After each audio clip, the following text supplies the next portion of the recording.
So Jules, you talk a lot about confidence, which I know is a topic that's so close to your heart. So can you just say a little bit more about what confidence is and what it's not? Yeah, and I think that's really important. It doesn't. I don't think. I think whatever it is that you're looking for in life, whether it's happiness, success, peace, whatever, people start to they look for that thing. So they're looking for the confidence or the happiness or the peace. And I actually think a really useful place to start with it is well, what it's not. So for example, if people say, I don't feel confident public speaking, it's like, well, okay, well, how don't you? What are you doing that creates that not confidence? What's going on there? So clarification for confidence for me is really understanding that a big one for me is to understand that there is a big difference between arrogance and confidence. And someone being overconfident actually goes into the more arrogant camp. Because arrogance, there's a wonderful quote, and I can't attribute it to whoever it is because I don't know where it comes from, which is, arrogance is the son of insecurity.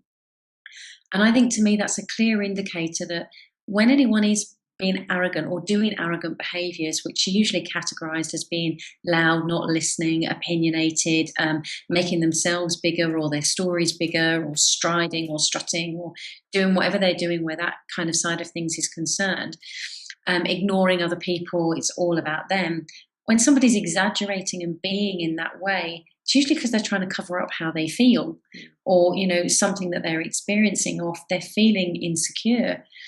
And whilst a lot of people will say that they don't want to be arrogant, I think pretty much all of us can say we've had a situation where we've maybe exaggerated a story or spoken over somebody or interrupted or been really opinionated, or so we've all got the capacity to do those kinds of behaviours. So when you can recognise when you're doing those kinds of behaviours, you can realise that actually what you're doing is feeding the lack of confidence rather than building confidence. So see and notice when you're doing those behaviours, and then you can step away from them and look to do something else.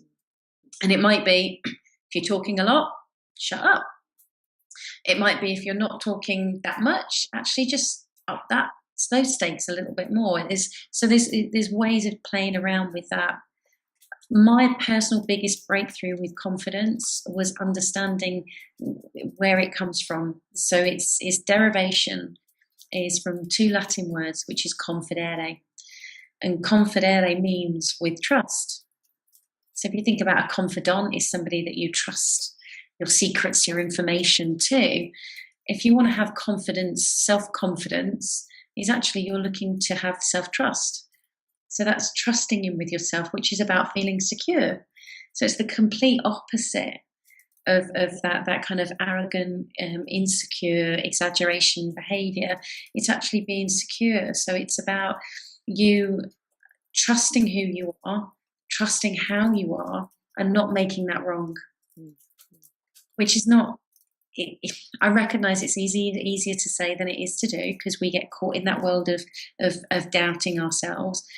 But actually, I wonder what life would be like when people do trust themselves. Not to get it right, just to have a go. I think that's where things can shift for people a lot, where confidence is concerned. I love that. That makes a lot of sense. Yeah. Thanks, Jules. No problem.